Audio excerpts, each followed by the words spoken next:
Hello, my name is Gavin Merrick.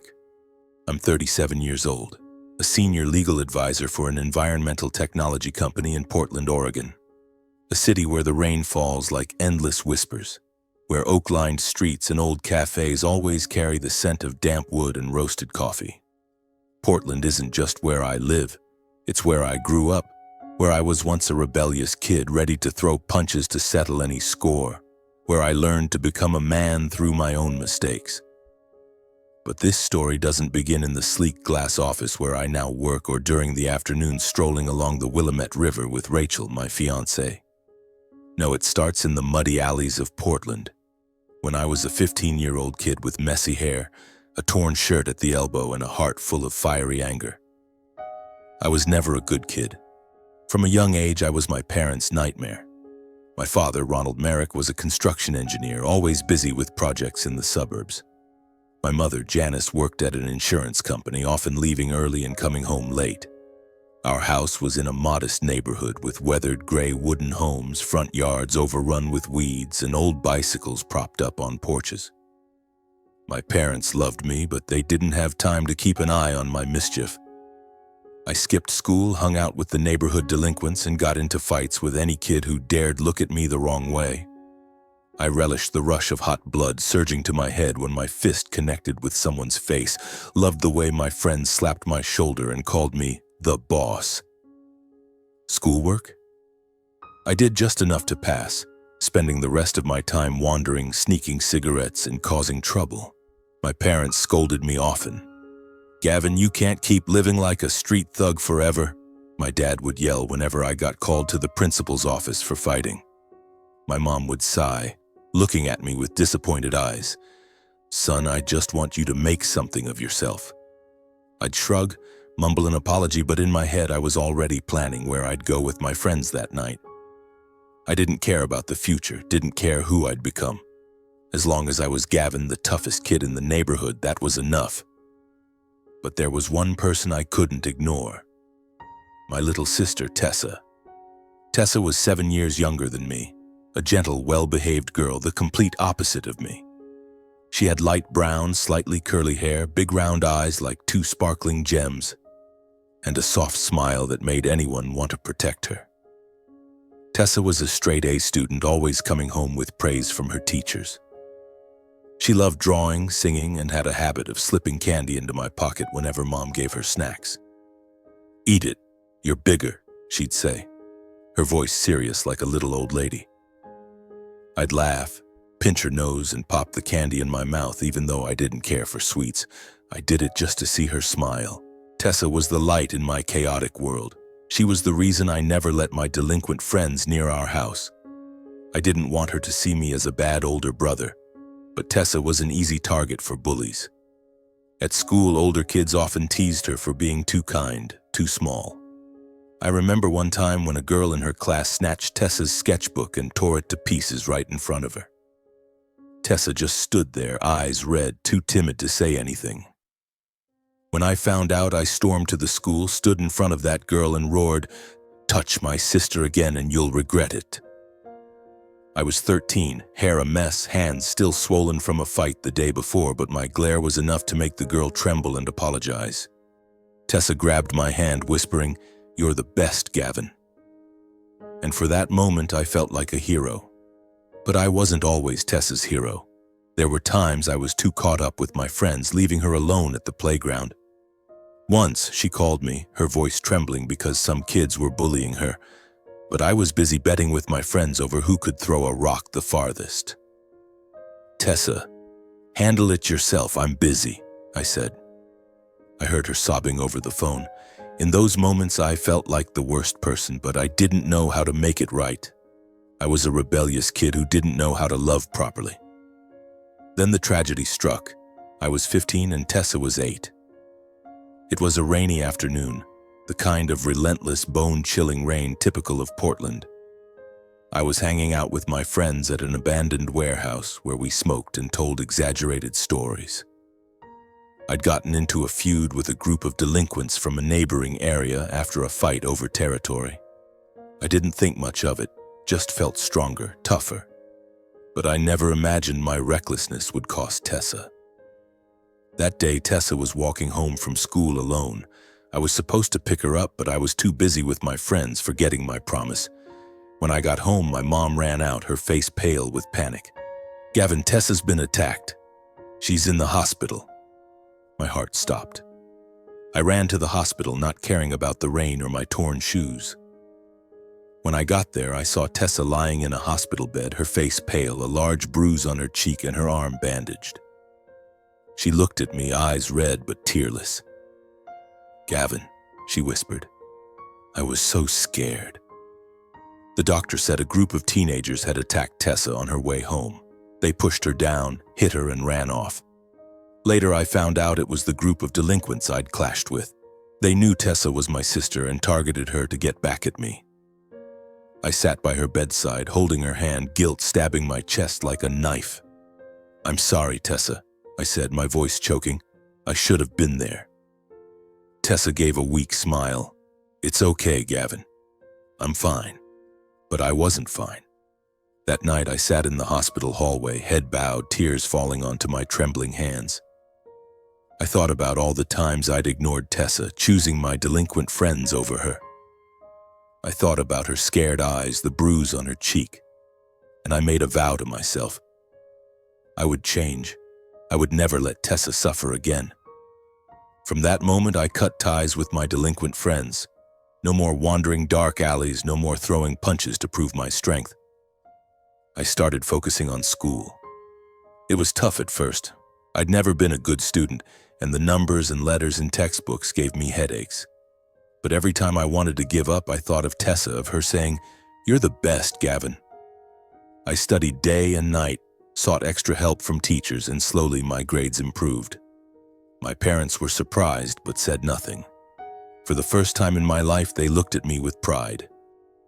At 18, I enrolled in a university in Portland, majoring in political science because I dreamed of becoming a law student.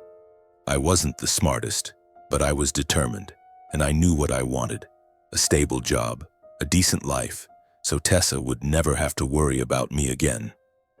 After graduating, I went to law school for 3 years. At 27, with a law degree in hand, I started working for a small law firm. By 36, I was offered a position as a senior legal advisor at an environmental tech company. I bought a small apartment near the Willamette River, living a life the 15-year-old Gavin could never have imagined. Tessa, meanwhile, grew into a beautiful, gentle woman, still carrying the kindness of her childhood. She studied graphic design and worked for a small company in downtown Portland. I was proud of her, but I always felt a sense of responsibility. I was her older brother, and though I'd changed, I was still ready to stand in front of her, as I did back then, to protect her from anyone who dared hurt her. Then Tessa met Mason. He appeared like a strange wind, handsome, successful, driving a sleek BMW. But something in his eyes made me uneasy. I'm not the type to be overly suspicious. But after years of running with delinquents in Portland, I'd learned to read people. The ones who smile the most, who speak the sweetest words, are often the most dangerous. And Mason, with his perfectly tailored suit, polished smile, and warm radio announcer voice, sent chills down my spine. The first time I met him at a family dinner at my parents' house, I noticed how he looked at Tessa, not with love, but like someone appraising their possession. He shook my hand, gripping just hard enough to seem strong, and said, "Great to meet Tessa's brother. She talks a lot about you."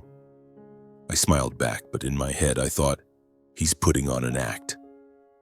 Tessa, on the other hand, was smitten. My little sister, who used to draw vibrant pictures and sing her own songs, became quieter. Her radiant smile dimmed, her once sparkling eyes often cast downward as if hiding something. I noticed the changes in small things. Tessa started wearing more conservative clothes, abandoning the colorful floral dresses she loved. She called me less, stopped talking about her passion for graphic design. Once I invited her for coffee, like the old days when we'd sit at our favorite cafe by the Willamette, but she declined, saying Mason wanted her to stay home. "He wants me to rest," she said hesitantly.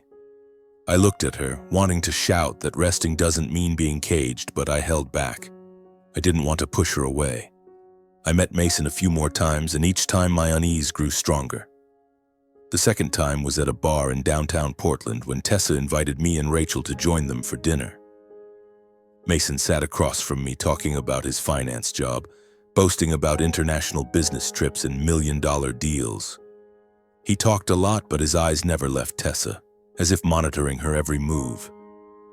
At one point, when Tessa accidentally spilled her glass of water, Mason smiled, but I saw his hand grip the edge of the table, his knuckles white. I recognized that look, the restrained anger. I'd seen it in the neighborhood delinquents, the ones always looking for an excuse to lash out. I leaned toward Tessa and whispered, "You okay?" She nodded, but her forced smile didn't fool me. I tried talking to Tessa not once, but several times. One afternoon, I went to her small apartment in East Portland. She was sitting on the couch, holding a magazine but not reading it. "Tessa," I said, sitting beside her, "don't you think Mason's controlling you too much? He doesn't let you wear what you like, doesn't let you see your friends. That's not love." Tessa looked at me, her eyes glistening like she was about to cry, but she shook her head. "You don't understand, Gavin. Mason loves me. He just wants what's best for me." I took her hand, my voice low. "Tessa, I've been around guys like Mason. Those kinds of guys, they don't love anyone but themselves." But Tessa pulled her hand away, stood up, and said, "Don't badmouth him. I love Mason and I'll be fine." I watched her walk away, feeling the same helplessness as when I saw her in that hospital bed years ago. What angered me more was my parents' attitude. They were completely taken with Mason. My dad, who valued appearances, bragged to the neighbors about Tessa's golden catch, a successful man who drove a BMW and knew how to talk. My mom kept urging Tessa to plan the wedding, even buying her a long dress to please Mason. When I tried to tell them about the red flags, how Mason controlled Tessa, how she was becoming more withdrawn, they brushed me off. "Gavin, you're always so suspicious," my mom said, her tone reproachful. "Mason's a decent man. Tessa's lucky to have him." My dad was blunter. "Don't meddle in your sister's business. She's grown and can handle herself." I wanted to scream that Tessa wasn't okay, but I knew arguing with them would only make things worse. They were afraid of losing face, of neighbors gossiping if Tessa broke things off with someone like Mason. Time passed and Tessa and Mason got engaged. I still remember the night my parents threw a celebration at their house. Mason stood in the living room, raising a glass of wine, delivering sweet words about Tessa and their future. The guests clapped. My parents beamed, but I stood in the corner, gripping my beer tightly. Tessa, in the white dress my mom bought, smiled next to Mason, but her smile didn't reach her eyes. I wanted to rush over, pull her away from him, but I couldn't. Not because I was afraid of Mason, but because I was afraid Tessa would turn her back on me. She loved him blindly, as if he were her entire world. That night, after the party ended, I stood outside in the yard, watching Tessa and Mason get into their car. He placed his hand on her shoulder, but the way he gripped it made me shudder. I knew deep down that something was coming, like a silent storm, and I, Gavin Merrick, wouldn't stand by and watch my sister be swept away. A few weeks after the engagement party, Tessa called me on a Saturday morning, her voice soft but tinged with excitement, something I hadn't heard much since Mason entered her life. "Gavin, are you free tonight? I want to introduce you to someone." I was surprised because Tessa rarely took the initiative to invite me out these days. "Someone? Who's that?" I asked, trying to keep my tone casual despite my curiosity. "Rachel, my best friend from college. She's a nurse, super sweet, and I think you'll like her." I chuckled over the phone, hearing Tessa's lively voice, reminiscent of the old days. "Tessa, are you trying to play matchmaker? I'm not exactly lacking suitors." Tessa laughed loudly, the first time in months I'd heard that clear, bright sound. "Oh, come on, big brother. Just meet Rachel, then we'll see. 7 p.m., the old cafe by the river, okay?" I agreed, Not because I was curious about Rachel, but because I wanted to see Tessa smile again. The cafe by the Willamette River was the same as ever, with its worn wooden tables, warm yellow lights, and the faint aroma of roasted coffee. I arrived early, sitting at our usual corner, flipping through an old newspaper while waiting. Tessa walked in, wearing a light blue dress, her slightly curly hair swaying in the breeze. Beside her was a petite woman with brown hair tied up in a high ponytail, bright eyes, and a gentle but lively smile. "Gavin, this is Rachel Carter," Tessa introduced, nudging the woman toward me. Rachel shook my hand, her grip light but firm. "Nice to meet you, Gavin. Tessa's told me so much about you, I thought you were a superhero." I grinned, glancing at Tessa, who was blushing. "Not a superhero, but definitely a big brother," I replied, and all three of us laughed. That evening passed faster than I expected. Rachel was friendly, intelligent, and had a sense of humor that caught me off guard. She talked about her days as a nurse, about patients who made her laugh until she cried, and about the late nights in college dorms with Tessa, painting or watching cheesy rom-coms. Tessa sat between us, her eyes lighting up as she recounted old memories, as if she'd momentarily forgotten Mason and the invisible cage he'd built around her. When Rachel went to get more coffee, Tessa winked at me. "See? I knew you'd like her." I shrugged, but deep down I knew she was right. Rachel and I started seeing each other more often after that night. At first it was group outings with Tessa, but gradually I invited Rachel for walks along the river, to movies, or just to sit at our favorite cafe talking about everything under the sun. Rachel had a way of making me feel at ease, like I could set aside my rebellious past and my worries about Tessa to live for myself. She was gentle yet resolute, always listening without judgment. Once I told her about my days running with delinquents, about the time Tessa was attacked because of my mistakes. Rachel took my hand, her eyes free of reproach. "You changed for Tessa. Not everyone can do that." Those simple, sincere words made me realize I'd fallen in love with her. Tessa was the one pushing us closer together. She kept texting, urging me to ask Rachel out, even secretly planning a picnic at Forest Park, where she prepared sandwiches and lemonade for us. Then mysteriously disappeared, leaving me and Rachel alone. After 6 months of dating, I proposed to Rachel on a rainy evening right on the Hawthorne Bridge, where the city lights reflected on the river. I knelt down, holding a simple ring I'd saved up for, and said, "Rachel, you make me want to be the best version of myself. Will you marry me?" Rachel smiled, tears rolling down her cheeks, and nodded. As we embraced in the rain, I thought of Tessa, how happy she'd be to hear this news. But deep down, I knew that joy would be overshadowed by Mason's presence. Rachel, like me, noticed Tessa was slowly losing herself. One evening, as we sat in my apartment, Rachel set her coffee cup down, her voice low. "Gavin, have you noticed how much Tessa's changed? She's not the Tessa I used to know." I nodded, the unease rising again. Rachel said Tessa had been taking time off work frequently, canceling plans with friends, and constantly checking her phone as if afraid Mason might call unexpectedly. "The other day I saw a bruise on Tessa's wrist," Rachel said, her eyes darkening. "She said she bumped into a door, but Gavin, I've been a nurse. I know that bruise wasn't an accident." Her words hit like a knife. I remembered Mason's cold gaze, the way he gripped Tessa's shoulder at the engagement party. "He's hitting her, isn't he?" I asked, my voice trembling with anger. Rachel shook her head. "I'm not sure, but I'm afraid it's happening. Not just emotional control, but physical." I gripped Rachel's hand, trying to rein in my anger. "We have to do something," I said. Rachel nodded. "I've tried talking to Tessa, but she won't listen. She loves Mason, or thinks she does, but I won't give up, and I know you won't either." We decided to meet Tessa, both to share news of our engagement and to convince her to leave Mason.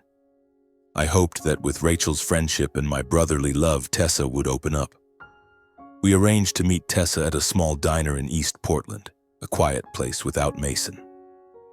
Tessa arrived late wearing a long-sleeved sweater despite the warm weather.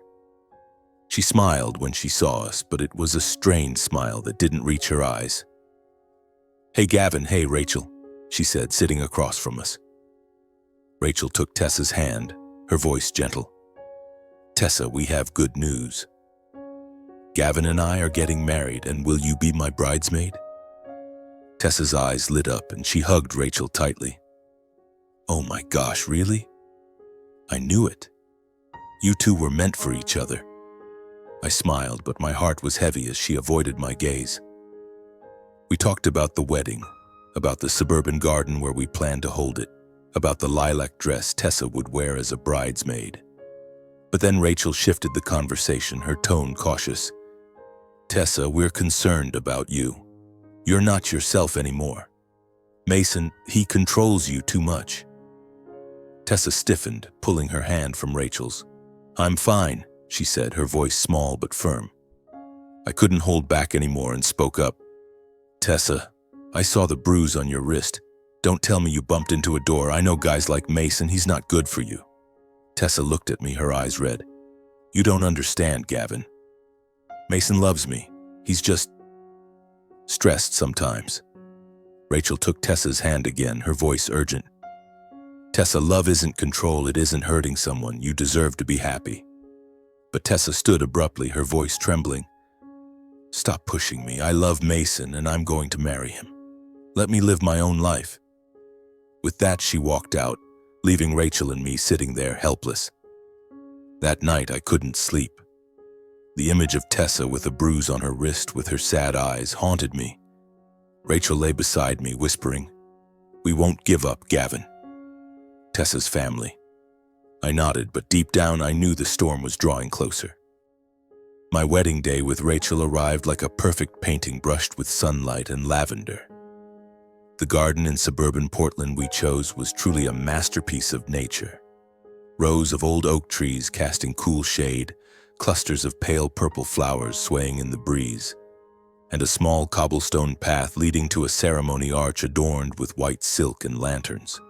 About 100 guests sat on wooden chairs, smiling and whispering as Rachel walked out in a simple yet elegant wedding dress, her brown hair flowing loosely, her eyes sparkling brightly.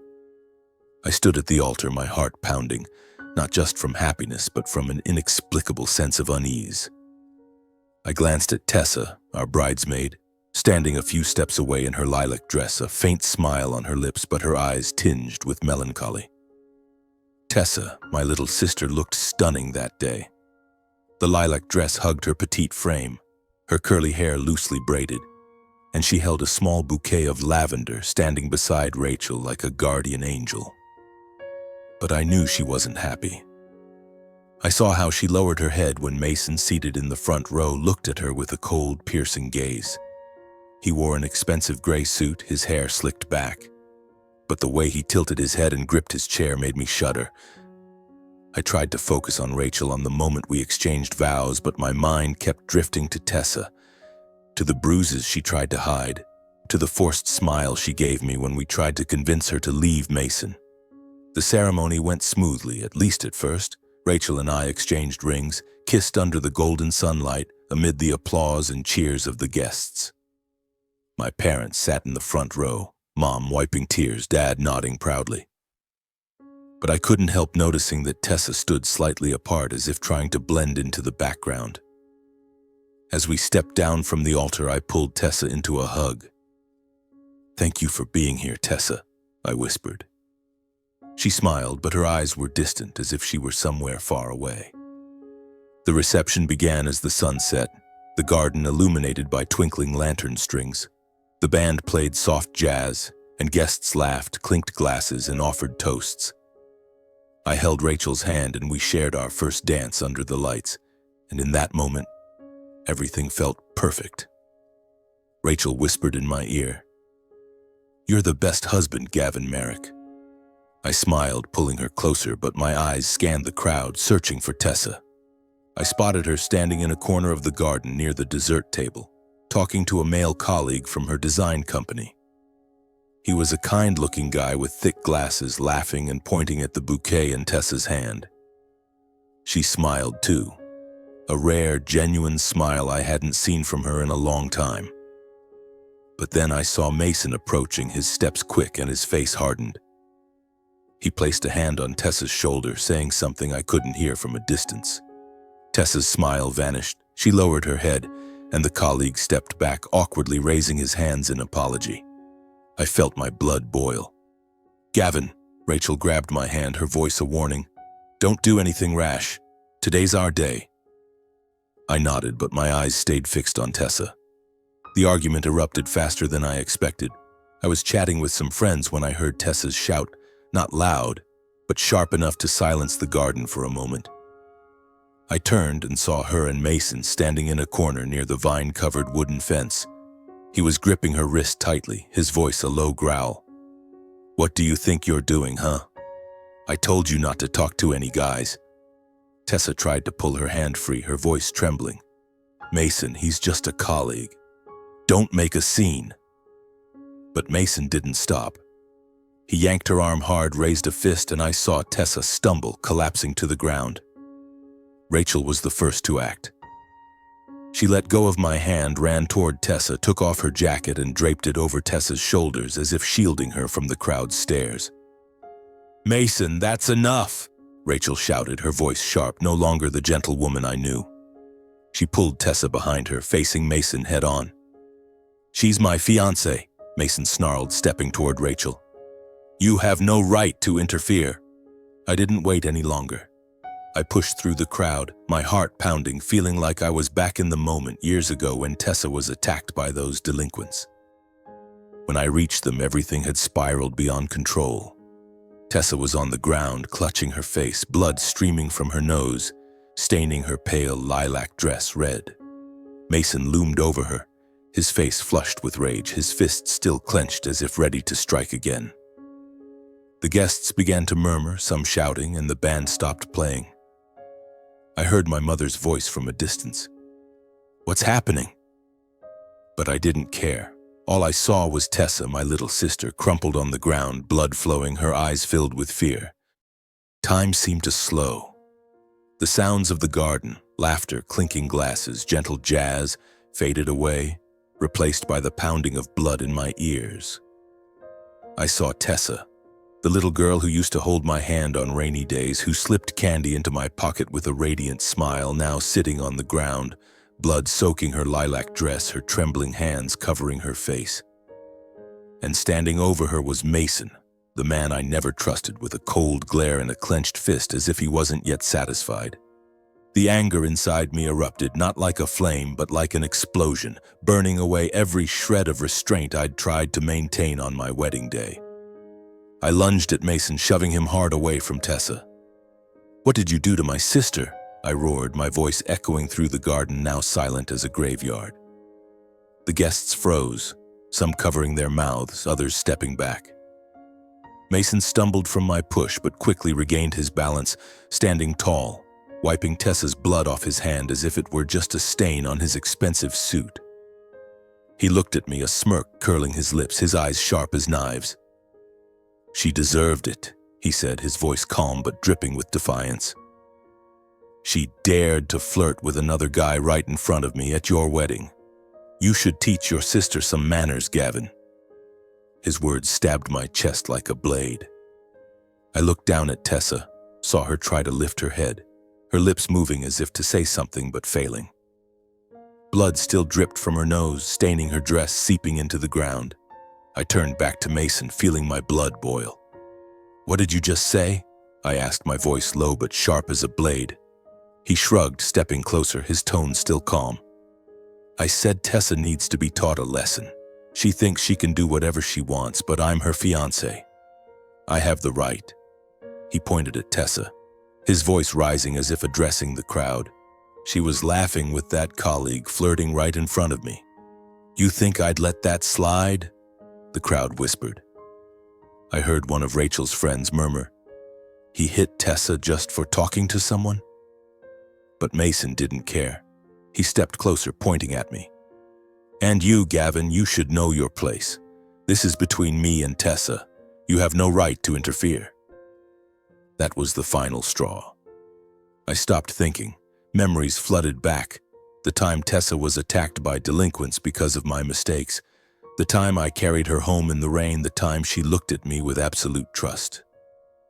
I couldn't let her suffer anymore. I swung my fist hard and precise, connecting with Mason's face. The crack rang out, sharp and dry like snapping wood. He fell back, blood spurting from his nose, staining his pristine white shirt. The crowd gasped. Some women covered their eyes, others stepped closer as if watching a gripping drama. Mason scrambled to his feet, eyes blazing, and charged at me. He landed a punch on my shoulder, but I didn't feel the pain. Adrenaline surged through me like a rushing river, my focus solely on Tessa, on protecting her. I shoved him back, landing another punch, this time to his jaw. He staggered, collapsing to the ground, but still snarled, "You'll regret this, Gavin. You dare hit me?" I stood over him, breathing heavily, fists still clenched, ready to strike again. "Touch my sister again and I'll kill you," I said, my voice cold as ice, though inside I wanted to scream from the rage pouring out. Security guards from the venue rushed in, 2 burly men grabbing my arms, pulling me away from Mason. I struggled, and it took all their strength to hold me back. "Calm down, buddy," one guard said, his voice low but firm. Mason lay on the ground, wiping blood from his face, glaring at me with pure hatred. "You'll pay for this," he muttered, but his voice was weaker, lacking the arrogance from before. My mother ran over, clutching her chest, her face pale. "Gavin, what are you doing on your wedding day?" she cried, her voice breaking. My father stood behind her, shaking his head, his eyes full of disappointment. "You've ruined everything, Gavin," he said, his voice heavy. I looked at them, at the whispering guests, at Rachel holding Tessa, and felt like the whole world was against me. But I didn't care. All I saw was Tessa, my sister, the one I'd sworn to protect since the day I carried her home in the rain. "I'm protecting my sister," I said, looking straight into my mother's eyes. "You and Dad should have been doing that with me." My words cut like a knife, making her step back, hand covering her mouth. My father opened his mouth to say something, but then fell silent, his gaze averted. I turned to Tessa. Rachel was wiping blood from her face with a handkerchief, whispering words of comfort. "Tessa," I said, "I'm sorry this happened, but I won't let him touch you again." Tessa looked at me, eyes red, but said nothing, only lowering her head. Rachel stood, signaling the band to stop completely, and called for an ambulance. "Tessa needs to be checked," she said, her voice firm but her eyes filled with worry. I nodded, a mix of helplessness and lingering anger churning inside me. The guests began to disperse, casting curious glances and whispering. Some of Rachel's friends approached, asking if Tessa was okay. All I wanted was to get Tessa out of there, away from Mason, away from the cage he'd trapped her in. The police arrived minutes later, along with the ambulance. They asked me a few questions, but I don't remember what I said. I only recall standing there, watching Tessa being loaded into the ambulance, Rachel going with her. Mason was taken away too, but I didn't care what happened to him. I knew one thing. I'd hit him not just out of anger, but for Tessa. For my sister, the one I'd promised to protect no matter the cost. My wedding day, meant to be the happiest of my life, turned into a nightmare. But if that punch was what it took to save Tessa, I wouldn't regret it. Because to me, family isn't just blood. It's the person you stand up for, even when the whole world tells you to stay silent. After the ambulance took Tessa and Mason to the hospital, the police detained me. 2 officers, one tall with a stern gaze, the other younger with a sympathetic expression, asked me to recount the events. I stood in a corner of the garden, my white shirt stained with blood, Mason's and perhaps Tessa's too, and explained everything. How I saw Tessa collapse on the ground, blood streaming from her nose. How Mason stood over her with a menacing glare, and how I couldn't contain my anger. "I was just protecting my sister," I said, my voice trembling but resolute. The younger officer took notes, nodding, while the older one asked, "Did you use excessive force, Mr. Merrick?"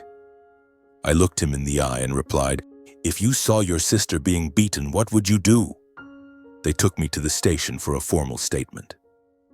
I sat in a small room, the cold fluorescent light overhead making me feel like a criminal.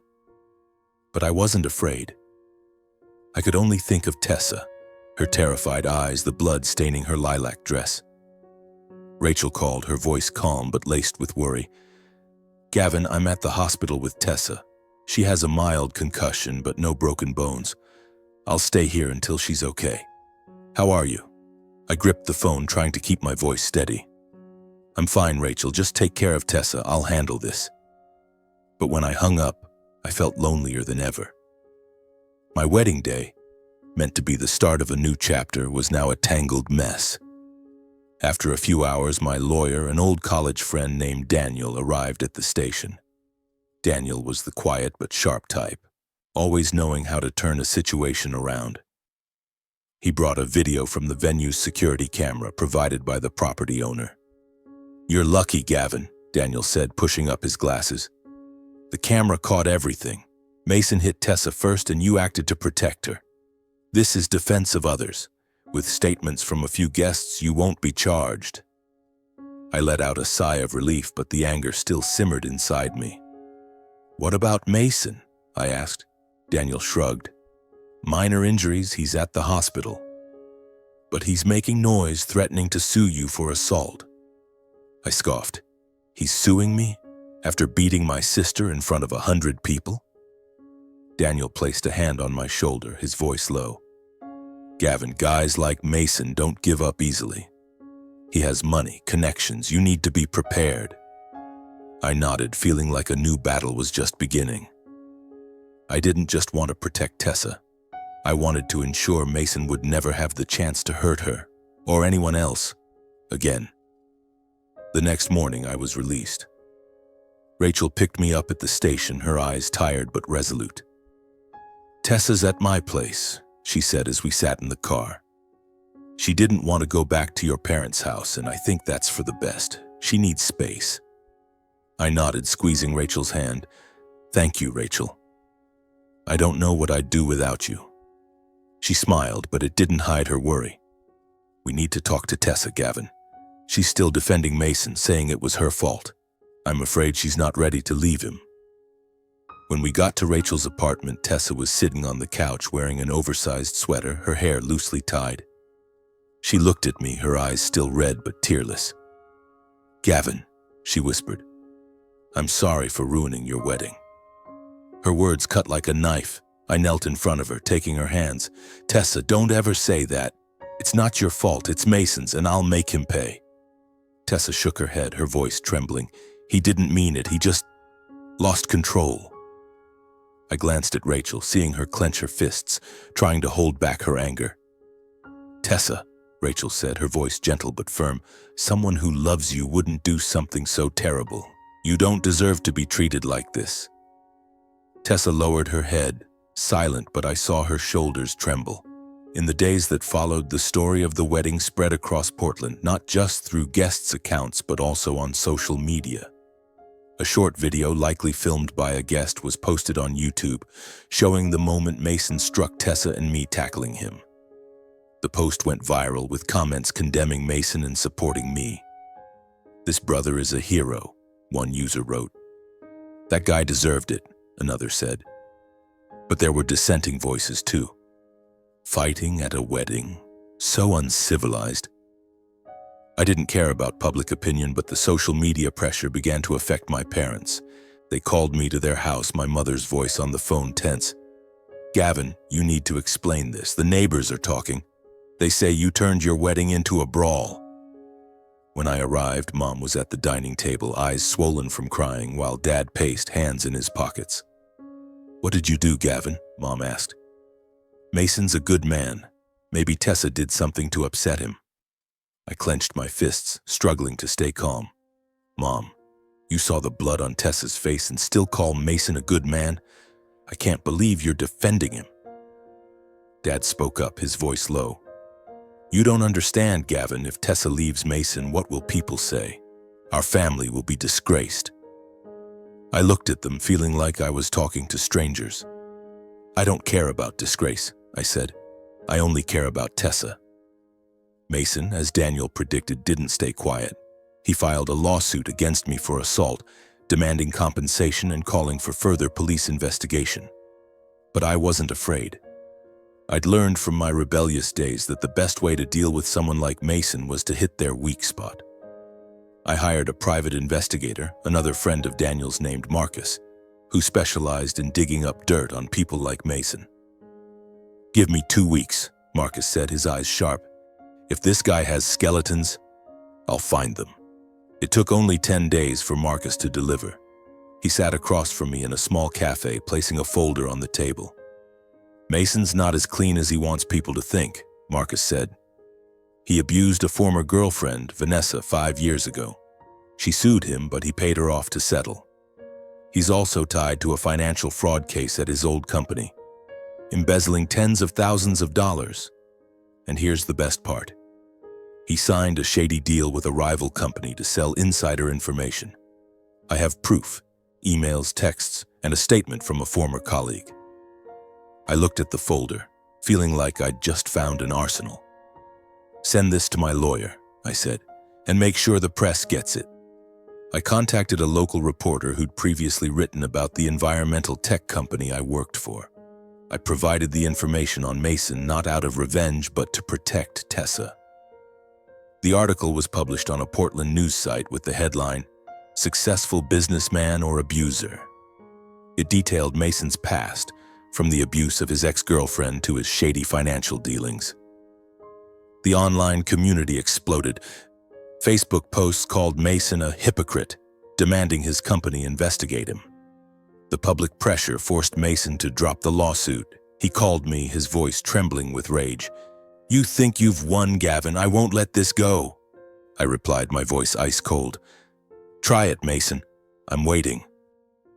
In the days following the incident at the wedding, Rachel and I devoted all our time to being with Tessa. Rachel brought Tessa to her apartment in East Portland, a cozy space adorned with abstract paintings on the walls and the scent of lavender from aromatic candles. Tessa sat on the couch clutching a pillow, her eyes vacant as if she were trying to rediscover herself. Rachel, with her gentle yet resolute nurse's instinct, had contacted a therapist she knew from her hospital days. "Tessa needs professional help," Rachel told me as we sat in the kitchen sipping coffee on a rainy morning. "It's not just physical trauma, Gavin. What Mason did has stripped away her sense of safety, her trust in herself." I nodded, but inside I felt helpless. I wanted to fix everything, to bring back the radiant girl Tessa used to be, but I knew it wouldn't be easy. "Will she agree to therapy?" I asked, my voice low with worry. Rachel placed her hand on mine, her eyes full of determination. "She agreed, but it'll take time. I'll be with her every step, and you should be too."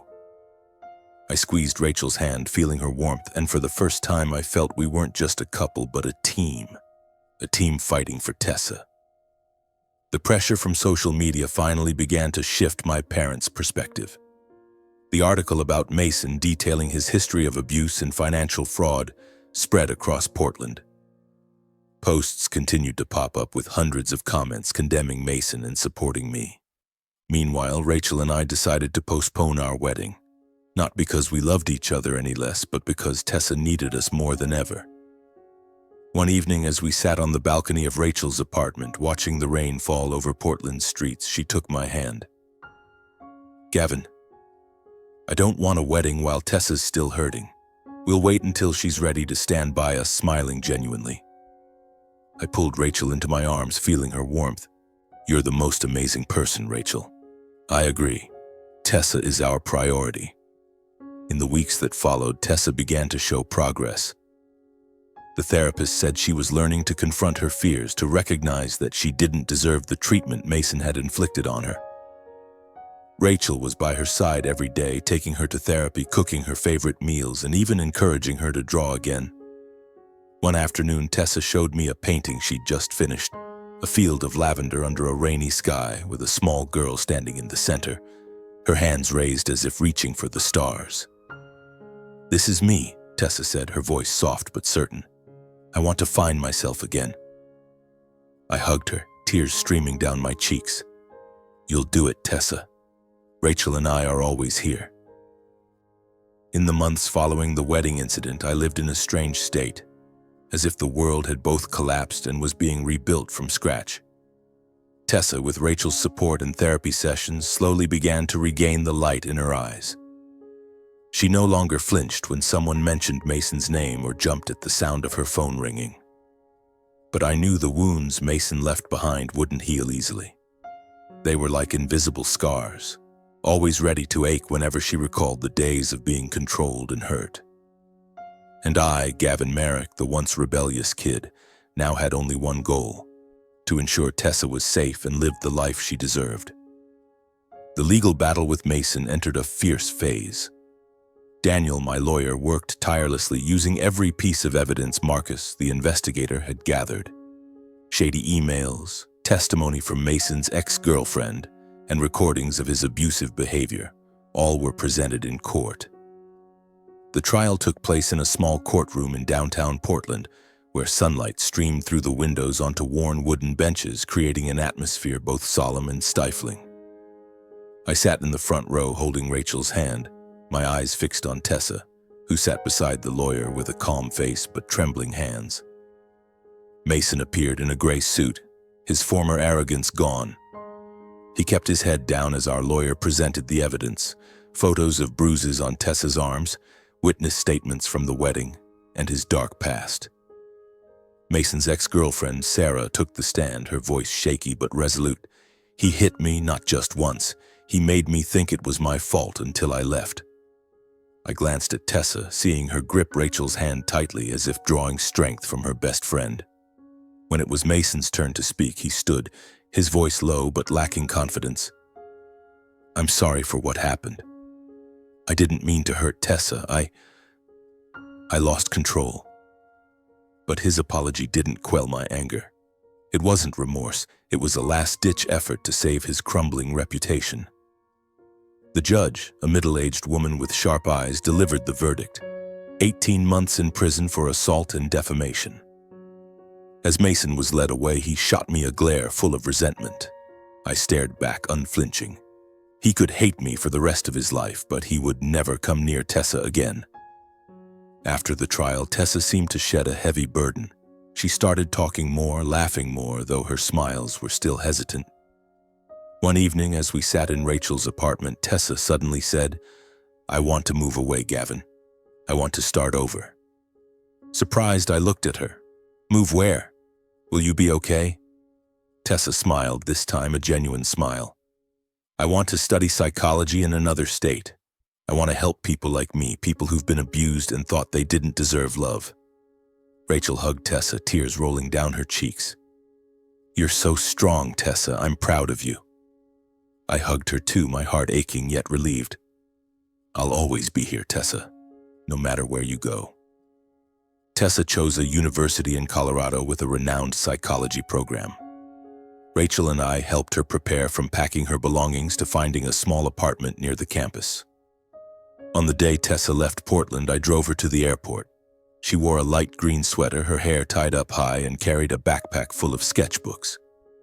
"Gavin," she said, hugging me tightly. "Thank you for not giving up."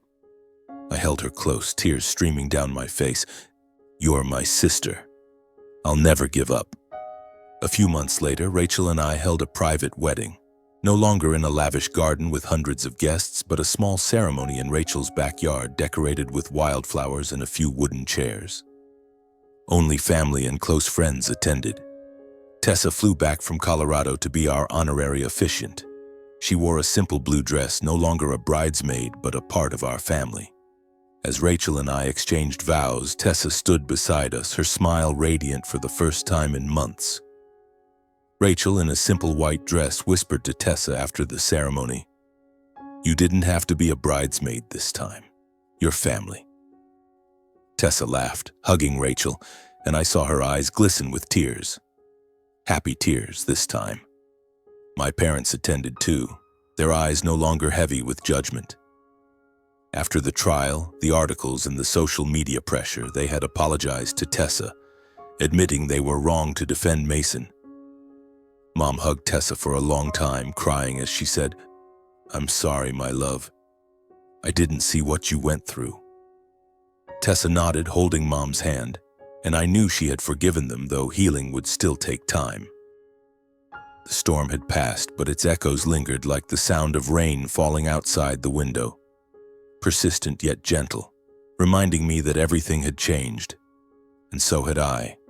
I, Gavin Merrick, once a rebellious kid who thought fists could solve every problem, now understood that true strength wasn't in those punches, but in the willingness to stand up for the ones you love no matter the cost. My wedding day, meant to be the happiest moment of my life, turned into a battlefield. I had punched Mason not just out of anger, but for Tessa, for the little sister who once held my hand on rainy days, who believed I was her superhero. That punch had no place at a wedding, but it was something I'd never regret. It was a declaration that I wouldn't let anyone hurt my sister, whether it was Mason or the entire world. But more than that, the journey after that punch, from the tense days in the courtroom, the sleepless nights worrying about Tessa, to the moment I saw her smile genuinely at my and Rachel's private wedding, taught me about family, courage, and forgiveness. Tessa is now in Colorado, starting a new life. She sends me photos through texts, a corner of her small dorm room with paintings on the walls, a cup of coffee from a cafe near her school, and sometimes a new drawing, vibrant lines as if she's sketching her life anew.